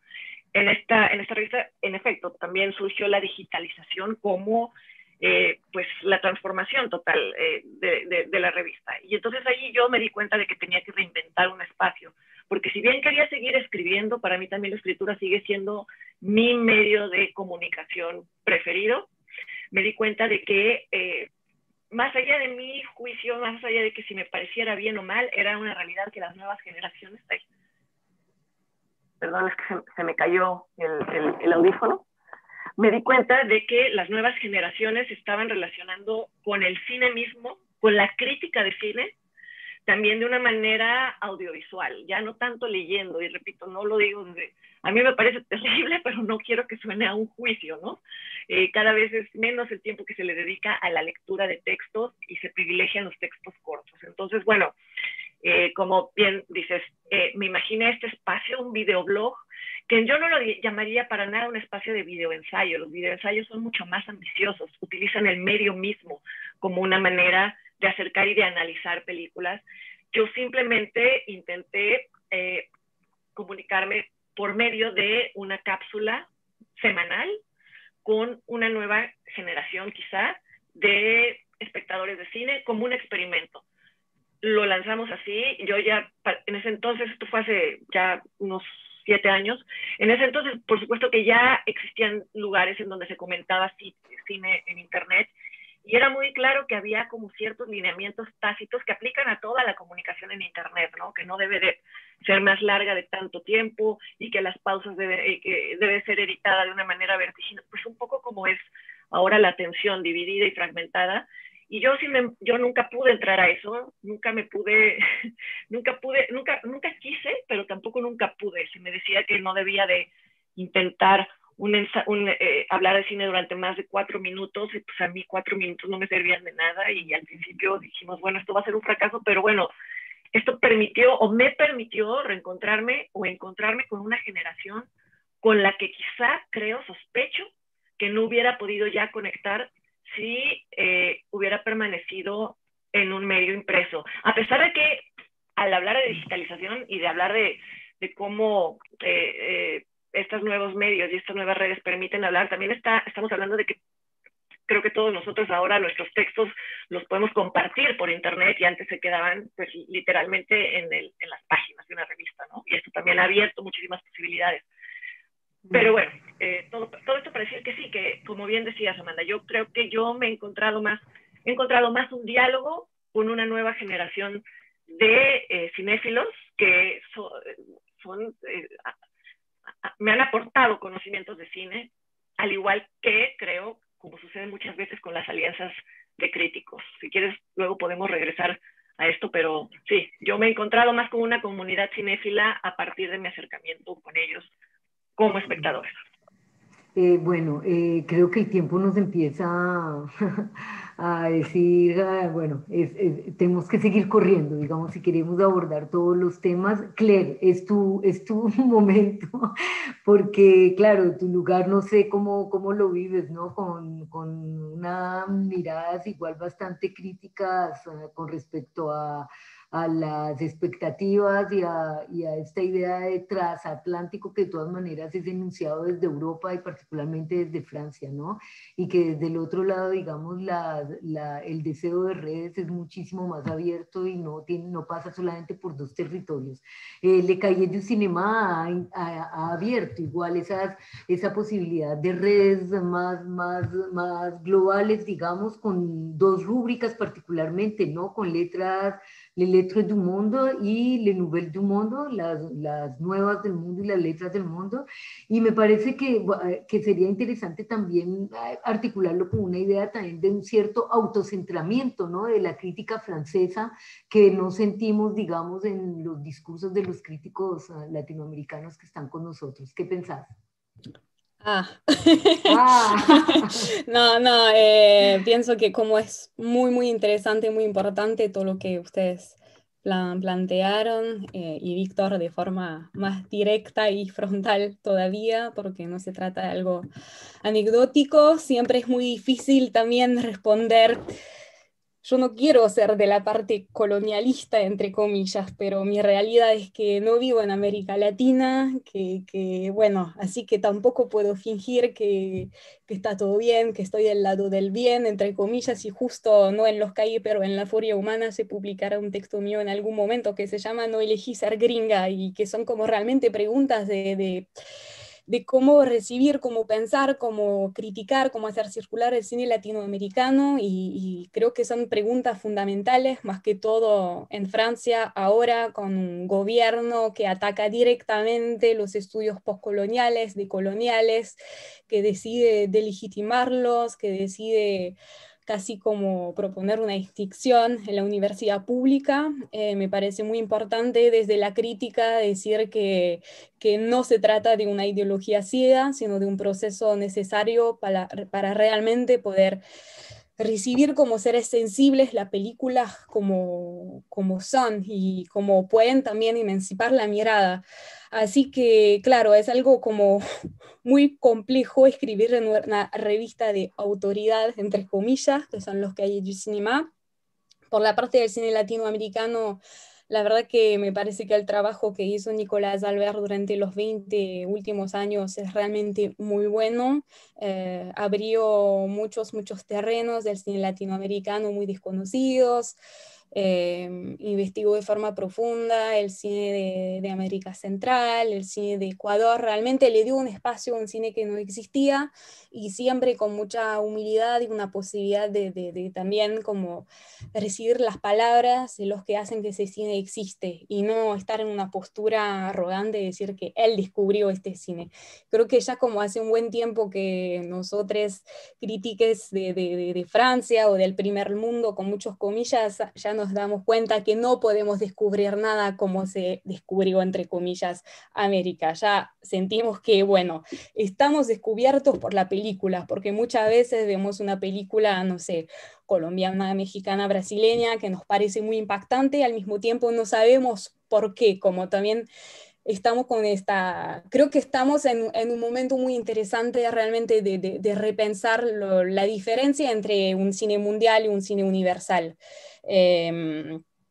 Yo considero como lo que me parece hermoso, hablando de línea editorial con los actuales Cahiers, es que casi todos escribimos en Trafic, que fue la revista fundada por Serge Janet en el comienzo de los años 90, y de algún modo Serge Janet es como muy presente en el primer número que hicimos juntos, y él estaba como obsesionado con esta idea del cine mundial, esta idea de cómo contar un cine mundial que siempre está compuesto de sus presencias y de sus ausencias, de la posibilidad como crítico occidental, además muy curiosa, y él hablaba un montón de idiomas, de poder acercarse a ese cine y nunca tirar conclusiones rápidas, nunca teorizar sobre una cinematografía de una forma abstracta, pero sino siempre como preguntar lo que sería el cine en este momento, en este país. Y creo que esta postura realmente de aceptar, como dirían los teóricos decoloniales, lo que es la pluriversalidad y no la universalidad, es decir, como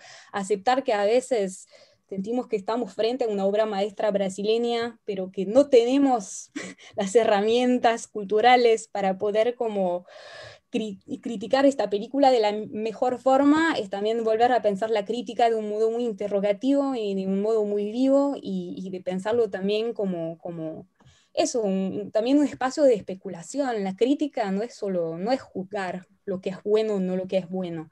Eso es como es una reducción que me parece como muy estéril. La crítica es como siempre estar como en estado de alerta de qué está pasando en el mundo en este momento. Así que cuando pienso en la idea de alianzas, por ejemplo, entiendo completamente todo lo que plantea Víctor, pero para mí, por mi lado, por ejemplo, sería, lugar de lire Los Inrecuptibles en Francia, es leer cinética, básicamente. Aprendo muchísimo más sobre el cine mundial leyendo cinética que leyendo Les Inrecuptibles, es decir, como descentralizarse de lo que sería una producción nacional siempre, y aceptar que hay espíritus brillantes en todas las partes del mundo y que tenemos que, bueno, mismo si son alianzas abstractas, es decir, mismo si Cinética no sabe que leo Cinética, tomo un ejemplo porque hay muchas otras revistas increíbles, para mí es una alianza intelectual importante en mi formación de crítica, en mi formación analítica. Y algo que me gustaría añadir, que me parece muy importante sobre el año 2020, que me parece muy saludable, es que el Festival de Cannes no aconteció. Y eso, la verdad que creo que también es una forma de repensar la producción mundial de forma muy policéntrica, y no pensar que porque está Cannes, después están los otros festivales. Para mí este pensamiento, la ausencia de Cannes, es casi un momento de esperanza decolonial, porque como lo plantea Chakrabarty con su propuesta de descolonizar, de provincializar Europa, sería la idea como en el orden de los festivales mundiales, que siempre están los festivales del primer mundo con la verdadera selección de la verdadera historia del cine contemporáneo, y después están los otros festivales. Y lo que aconteció el año pasado es que nos dimos cuenta que estábamos todos contemporáneos, que Tiradentes acontecía al mismo tiempo que Rotterdam casi, que Cannes no acontecía, pero que acontecía Cayo Veradoc Online casi al mismo tiempo de las fechas oficiales de Cannes. Y eso me pareció muy importante, como también como la imposibilidad del lugar físico, que para mí es todavía un problema. No considero que podemos alegrarnos de la ausencia de encuentros físicos, pero al mismo tiempo me parece que fue un año de reflexión y de pensamiento, y de lo que planteaba Mónica, perdón, de esta necesidad de descentralizarse a partir de lo que sería un centro impuesto. De acuerdo, digamos, con esta idea de la desjerarquización que fue posible por este periodo, pero de todas maneras las lógicas, digamos, de los festivales, y lo hablaremos ahora también con Víctor, con Iván, con los otros, son lógicas de canonización. Y vos hablas entonces de esta relación del cine, con el cine latinoamericano, con los cines del mundo, pero ¿cuál es el cine latinoamericano? Digamos que como crítica francesa estarías o estás defendiendo, estás criticando, estás visibilizando. porque finalmente en Francia las películas que salen en salas de cine son las películas que circulan en los festivales, lo sabemos, ¿no? Es que existen otros espacios, digamos, alternativos, marginales, periféricos, que una crítica de Cahiers du Cinéma va a buscar para hablar de cinematografías nacionales latinoamericanas. Sí, es una pregunta muy importante y desgraciadamente siento que todavía no logro abrazar todo lo que sería importante. Por eso también pensar el policentrismo dentro de la revista, que Lucía pueda escribir una carta desde España a Argentina, que Leonardo Bonfim pueda escribir una carta desde Porto Alegre, es como importante ampliar, dar el espacio a las críticas internacionales para que también puedan como nutrir, enriquecer las páginas de Cahiers du Cinéma y de forma paga, como lo agrego, porque estamos pagos todos lo mismo en Le Cahiers. Es complejo, como de hecho, y al mismo tiempo como me parece que la ausencia de estrenos en las salas estos últimos meses nos da más libertad todavía. Y de hecho como las contribuciones como más felices en los cahiers sobre el cine latinoamericano para mí fue como una larga entrevista con Ignacio Agüero, que fue homenajeado en la Cinemateca del Cine Documental en el Pompidou, y un texto sobre Apiyemi Ekida Navas, que es un corto bellísimo que se puede ver en Movie, y justo como eran en dos espacios que no estaban como sincronizadas con la idea de un estreno nacional, pero nos parecía ser como increíble que en 70 años de la historia de Cahiers du Cinéma no haya ni un texto sobre la obra de Ignacio Agüero, no haya ni una entrevista con él, y es uno de los mayores cineastas contemporáneos. Así que siento infelizmente que como en todo proceso de colonización desde el poder colonial, entre comillas, es más un trabajo de reparación que de instigación, porque otra vez creo que en la cronología de la producción cinematográfica y de los planteos críticos, Europa, y yo formo parte de esta instancia, llegamos después. Y como crítica, bueno, las películas que quiero ir a buscar son como de forma mayoritaria, son en los festivales nacionales, Argentina, de Brasil. Claro que hay un trabajo curatorial muy bueno en muchos festivales internacionales, pero siempre filtrados según algunos cánones, y diría que esta negociación con el canon es casi una inquietud existencial, que sea como investigadora o como crítica, de siempre no saber si me gusta algo porque soy gringa o si me gusta algo porque la película que estoy descubriendo, que estoy viendo por la primera vez es realmente muy potente. Entonces diría que es un doble trabajo. Después es leer mucho, es escuchar mucho, es como, por ahí tal vez más, y como se habla mucho del lugar de fala en Brasil, y hay muchas acepciones de lo que implica el lugar de fala, y siento que desde Europa tenemos que desarrollar más que siempre un lugar de escucha, y a veces aceptar de ser los últimos opinando sobre una película, y no tener como esta arrogancia de decir que porque deberíamos ser el centro desde Cannes, vamos a escribir la mejor crítica. A veces me parece como muy sano, saludable, de esperar un poco y de dejar la película trabajarnos y no trabajar solo sobre las películas. Claire, gracias. De todas maneras, claro, tu lugar es un poco dentro de la jerarquía cinematográfica internacional, el más ingrato, digamos, en todo caso en esta mesa, pero la cuestión sobre el canon es una cuestión que se plantean todos los críticos, incluyendo obviamente los críticos latinoamericanos, y retomo la reflexión que aparece en Variaciones a partir de un autorretrato de la crítica brasilera en Cinética, en el que justamente con este trabajo autorreflexivo, ¿no?, sobre la crítica, ustedes plantean, Víctor, pues con los amigos de Cinética, la pregunta sobre es que cuál es el lugar finalmente de Cinética en esa constitución del canon, y de qué cine, digamos, brasilero vamos a hablar, y al mismo tiempo, porque se trata de una encrucijada, como lo planteas, ¿no? Una encrucijada entre la crítica aliada únicamente a los festivales y que desconoce o desprecia la producción amateur, popular, marginal, o también una producción que se articula a otro tipo de prácticas artísticas, por ejemplo, y que no pasan por ese canon del cine de autor, también del que hablaba Mónica. En todo caso, la cuestión es cuál respuesta a esa pregunta sobre la encrucijada, y bueno, es la que les planteo a todos, y empecemos por Víctor, que fue el que lanzó la reflexión en Cinética. Bueno, es una pregunta difícil de responder, pero puedo ser un poco más concreto porque, bueno, el año pasado, bueno, hacemos dossiers en Cinética, ¿no? Fue una cosa también que retomamos mucho cuando yo, Juliano y Inga empezamos a editar la revista en principio del año pasado.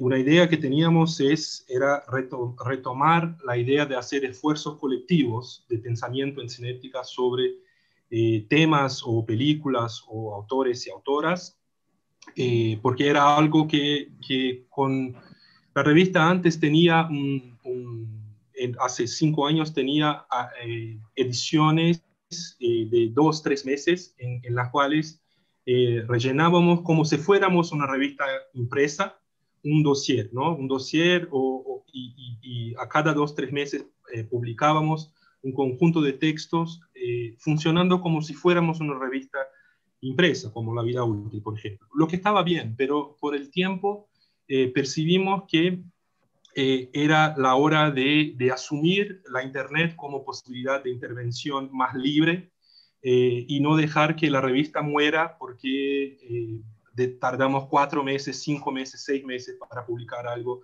hasta que se llene no las cajitas que nosotros mismos habíamos creado en la revista.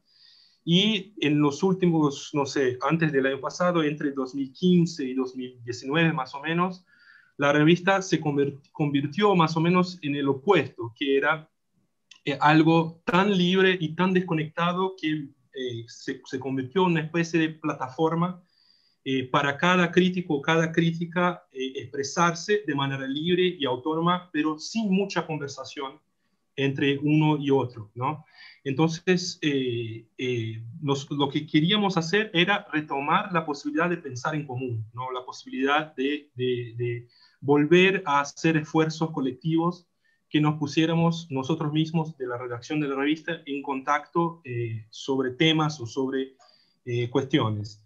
Y eso estoy haciendo es un poco ese recorrido para responder tu pregunta, Amanda, porque en fines del año pasado decidimos hacer una retrospectiva sobre los últimos 10 años del cine brasileño, que fue un momento de mucho cambio. Muchas cosas cambiaron en el cine brasileño en los últimos 10 años y quizás el mayor cambio fue la diversidad de Brasil apareciendo casi por primera vez de manera masiva en los festivales, en el cine brasileño, ¿no? Bueno, si les doy un dato, ¿no? Brasil tiene 50% de personas negras y hasta 3 años atrás una sola mujer negra había dirigido un largometraje en Brasil en los años 80. O sea, era algo absurdo y que empezó a cambiar mucho hace más o menos 8 o 9 años. Y esas cosas están cambiando bastante en Brasil. Más mujeres, más personas negras, más cine indígena, que está apareciendo mucho más. ¿No?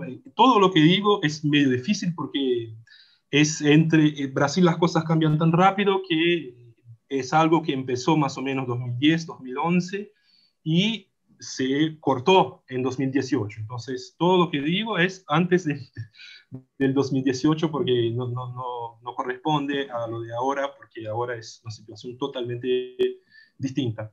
Pero cuando volvimos a hacer esa retrospectiva de los 10 años, vimos que la retrospectiva no podría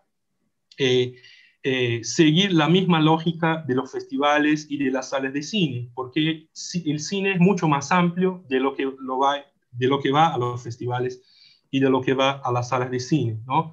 Entonces hicimos una serie el año pasado, 2 textos escritos colectivamente, y después de una serie de 10 textos sobre películas amateurs, películas colectivas, películas que ni siquiera la gente las llama películas, o sea, materiales audiovisuales que son publicados en YouTube directamente o son publicados en redes sociales directamente y que nos parecían tener todo que ver con la tradición del cine brasileño, a veces más que las películas de sala y de los festivales. Así que cuando uno pregunta, por ejemplo, ¿a dónde fue la tradición de la chanchada brasileña, la tradición de la comedia irónica, paródica de los años 30, 40, 50 en Brasil? Uno no la va a encontrar ni siquiera ni en las películas de los festivales, ni en las películas de Globo Filmes, que son las películas más comerciales en Brasil. Las va a encontrar esa tradición en esas películas pequeñas, cortometrajes, videos amateurs que son subidos directamente a Internet. Entonces nos pareció que la crítica brasileña estaba muy retrasada en términos de no pensar ese universo de materiales audiovisuales que ni siquiera son llamados películas. Entonces hicimos una serie, invitamos a jóvenes críticos que habían trabajado con nosotros en un laboratorio de crítica, y también nosotros en la revista decidimos pensar eso. Hicimos esa serie que llamamos Cinemas de Red, Cines de Red, que fue para pensar todo ese material audiovisual que está afuera de los festivales y de las salas de cine. Bien.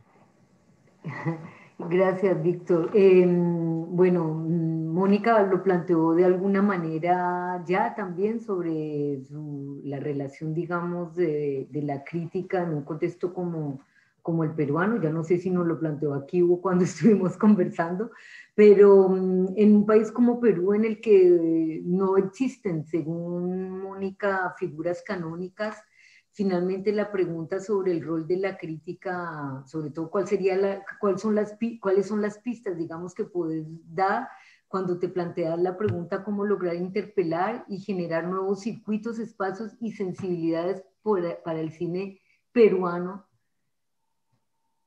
Te dejo responder. ¿Qué pistas? Desde la revista, creo que con todos los, digamos, que activamente estamos participando en los últimos años, con José Sarmiento, con Igual Shin, incluso con Pablo Gamba, al menos en Perú nos hemos planteado responder a una carencia, ¿no? Y entendemos la crítica también como una acción pedagógica. Entonces, en Perú no hay escuelas de cine públicas, por ejemplo, hay escuelas privadas de audiovisuales en general, donde uno puede estudiar comunicaciones, publicidad, dirección de cine, pero un espacio de discusión sobre cine peruano, sobre cine latinoamericano, se da así en los ámbitos más académicos, universitarios, ¿no? Pero desde la crítica misma, no, y mucho más aún cuando se trata de una revista que mira, digamos, qué está pasando con el cine experimental, con el cine más independiente, cuáles son esas nuevas voces que surgen. Entonces, esas preguntas que nos hacíamos, y la revista nació hace 8 años, también, pero dentro de la extensión de un ambiente muy conservador de la crítica, ¿no? En Perú hubo una revista muy importante, hablemos de cine, en los años 60, digamos que es un referente latinoamericano, y creo que también mundial, digamos que en su contexto fue fundacional para un tipo de crítica, quizás con algunos ecos, incluso a Calle du Cinema, por el trabajo colectivo, por, digamos, enarbolar algunas banderas autorales, o también visibilizar el cine peruano en ese contexto de los años 60 y 70, ¿no? Lo que fue muy importante. Pero ese tipo, digamos, de críticas se ha extendido hasta la actualidad, ¿no? Digamos, en sentir las películas como algo en su inmanencia, ¿no? En su mundo cerrado, como si no estuvieran las películas conectadas con nuestra realidad, con nuestros contextos, incluso con mi propio lugar de enunciación, ¿no? Yo como crítica mujer, como digo acá, marrón, de universidad pública, ¿no? Entonces sí sentí que había en el equipo también Ivonne Shin de su experiencia experimental, porque ella también es artista visual, o José Sarmiento desde el campo de la curaduría y lo experimental. Sentíamos que teníamos que aportar de esa vía, ¿no? Hicimos muchos talleres, hemos hecho talleres en Lima, desde Desis Film, para hablar sobre cine experimental en general, de historia experimental, sobre el experimental latinoamericano, sobre la animación experimental en América Latina, un poco hablar de esas cosas, no para nosotros, ni para otros críticos, sino para jóvenes que estuvieran interesados en ir más allá, ¿no? Porque necesitamos que había esa falta de visibilización de determinado cine desde discutirlo a partir de un plano, de un frame, desde mostrar cómo hacían las películas tales personas, cuál fue el trabajo celuloide, pero acompañado también de los festivales que aquí surgieron, ¿no? A partir de Lima Independiente, de Transcinema,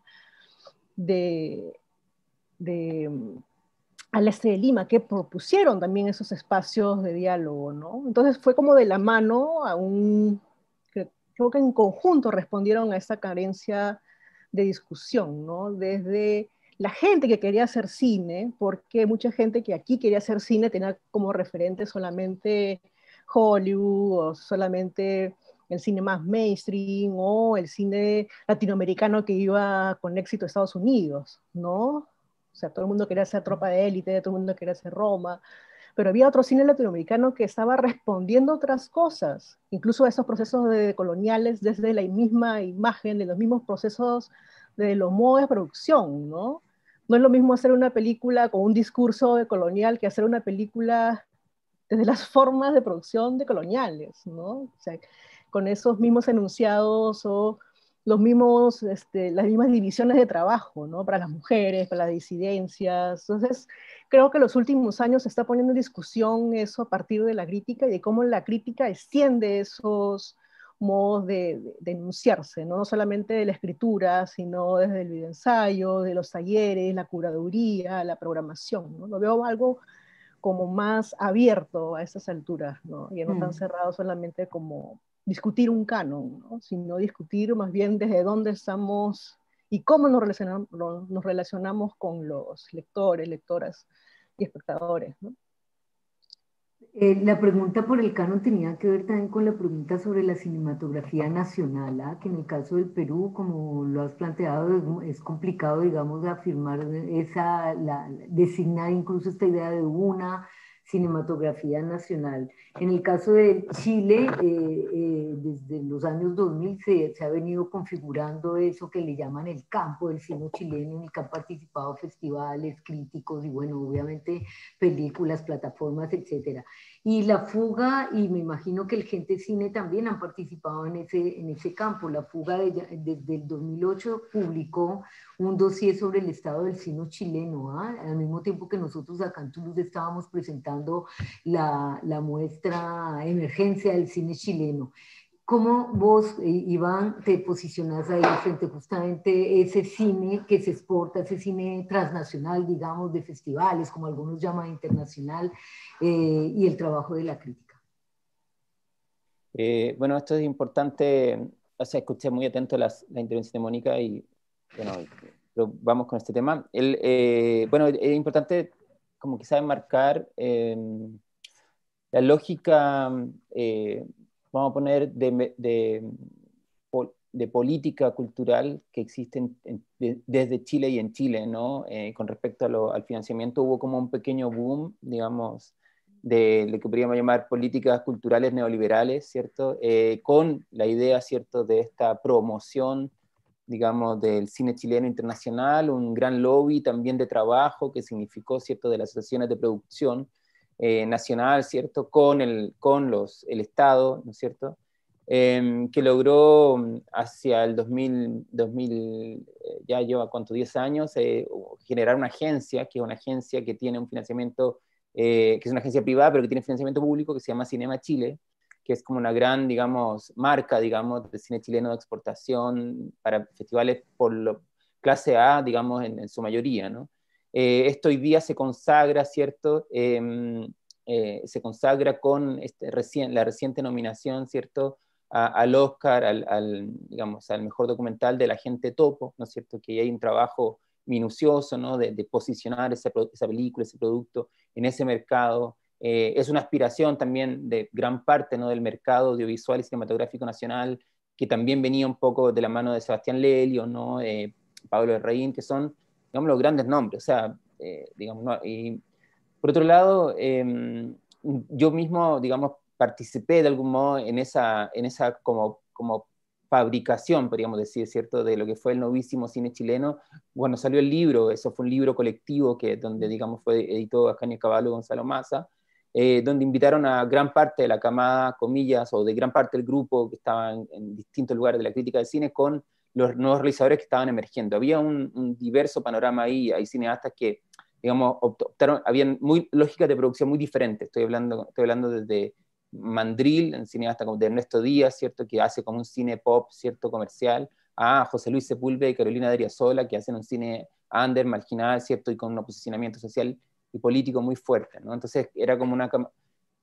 Pasó después de eso que hubo justamente, como que hubo esta especie de neocanización, digamos, un poco mercantil, yo diría, del cine chileno for export, ¿no?, pensado como para mercado, mientras, digamos, seguían existiendo estas otras películas más pequeñas y otras lógicas de producción, digamos, yo diría todavía alternativas, ¿no?, como incluso, a pesar de todo, José Luis Torleiva, ¿cierto?, con una lógica de producción, en términos de hacer, es decir, cómo produce sus películas con un mínimo, digamos, presupuesto, ¿cierto?, como tratando de mantenerse en una producción sostenida a lo largo del tiempo, sin grandes éxitos, digamos, en términos de público, no aspira a eso, sino que más bien a mantener una dinámica, una economía. Lo mismo José Luis Sepúlveda, Carolina Dariasola u otro tipo de realizadores, más otras películas. Después está el tema de los formatos, que también son, yo creo, se restringieron, digamos, hay algo ahí para discutir.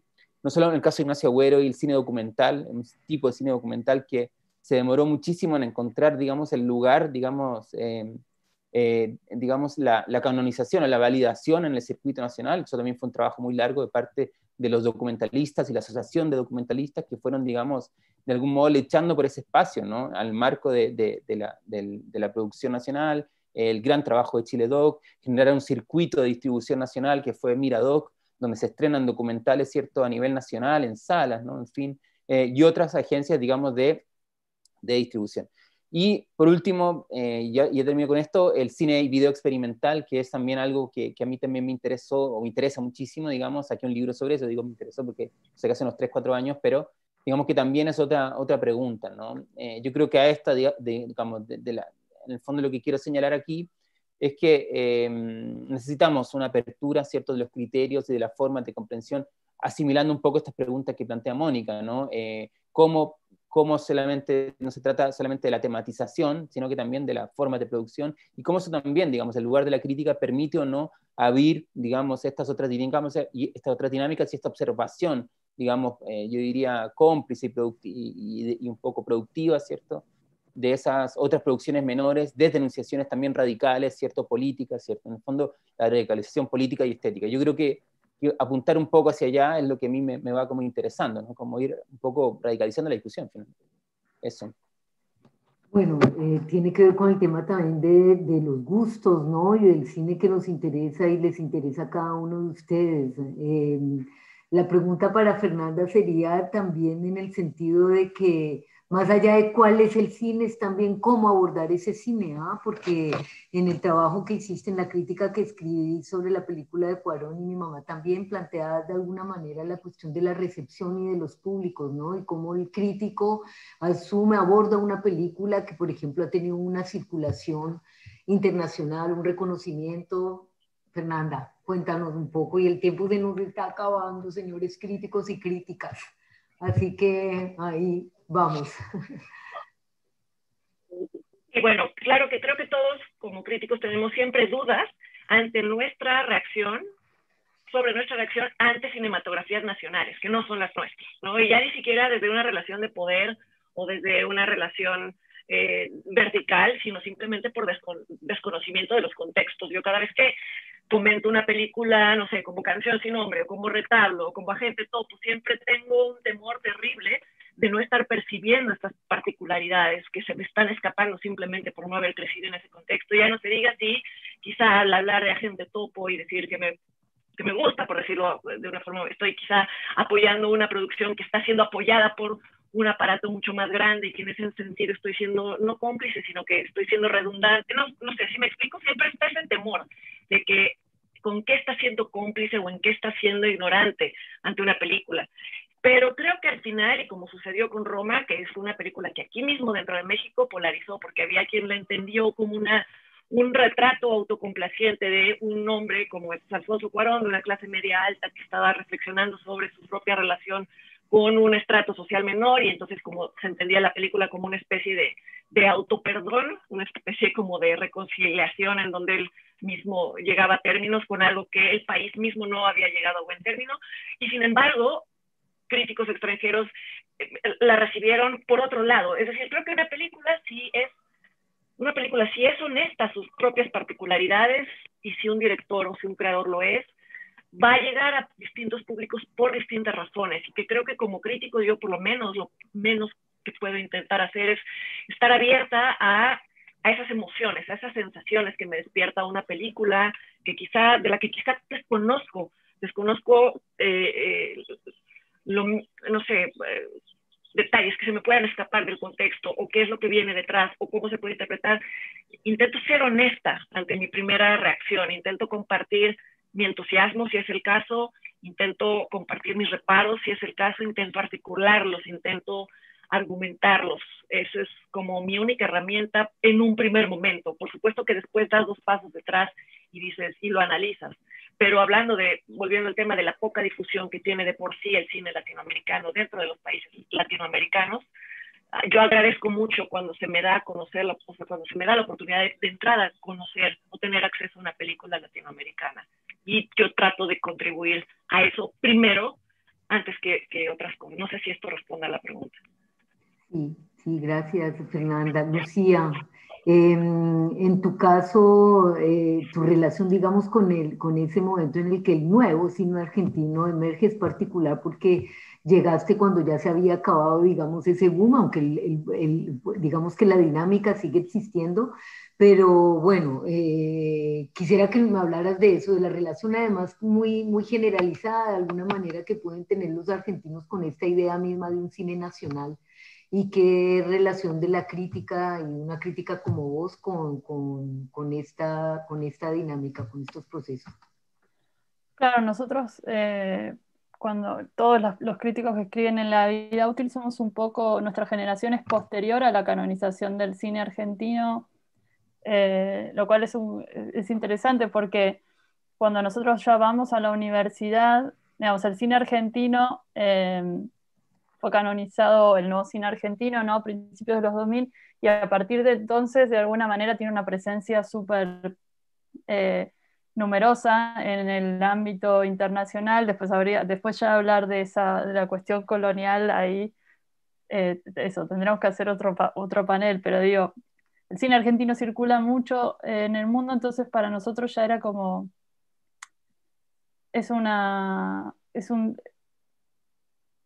digamos, es un trabajo que ya estaba hecho, ¿no? Es un trabajo que ya estaba hecho por otra generación. Para nosotros ya era una realidad corriente.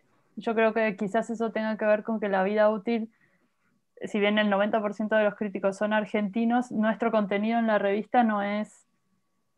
No sé, nosotros no le dedicamos más espacio al cine argentino que le dedicamos al cine del resto del mundo, o quizás sí por una cuestión de afinidad territorial y de circulación, que obviamente para nosotros circula más el cine argentino, pero no es que realmente tiene mucho espacio el cine argentino en la revista, sino que se comparte entre otros territorios. Y en el caso particular mío, además, es medio raro porque yo ahora el cine argentino al que accedo en pantalla es el cine argentino que programan los europeos, porque vivo en Europa, lo cual me genera un poco de rechazo por lo general, porque nunca me interesa, pero no son las películas argentinas que más me interesan, ¿no? Algunas sí se dan buenas coincidencias, y también porque ahora hay mucha gente, este sistema de asesores, que también no sé si estoy muy a favor de esa idea, pero la idea de asesores latinoamericanos en los festivales europeos y demás hace que circulen cosas menos canónicas, pero es raro acceder solo a ese cine argentino, al cine argentino que alguien decide que es un poco el cupo de cine argentino for export para el circuito de festivales europeos. Y además también porque a mí me interesa, vivo en España y me interesa estar en contacto con el cine español, tratar de entender la sociedad española a través del cine, y además España como Argentina, o mucho más que Argentina, es un territorio que tiene muchas comunidades autónomas, entonces me interesa sobre todo el cine de mi comunidad autónoma, que es la vasca, que es como una de las más autónomas, y además tratar de entender las otras autonomías, y en eso ya es como que mi mapa mental es un desastre, porque ya estoy como no sé ni dónde estoy. Pero creo que es importante, me hicieron pensar en este caso, que, bueno, el cine argentino es una cosa, o por lo menos nosotros los argentinos, que es una sociedad súper polémica y súper discursiva y tiene una tradición de cine, tenemos la suerte de tener una historia súper rica, tanto en cuanto al sistema de estudios, ¿no? Un cine como más ligado a un sistema de producción tradicional, como el cine experimental, es como una cinematografía que se da la particularidad de que hay muchos tipos de películas, de que se financia mucho la cultura, si bien hubo épocas, ¿no? Sobre todo los últimos años de Macri, fue un desastre, pero tenemos la suerte de que hay mucha producción, y todos dicen siempre, ¿no? El cine, como es una cosa muy de Borges, ¿no? Como que el cine argentino, digamos, lo argentino es el universo, ¿no? Para nosotros no hay nada que sea eminentemente...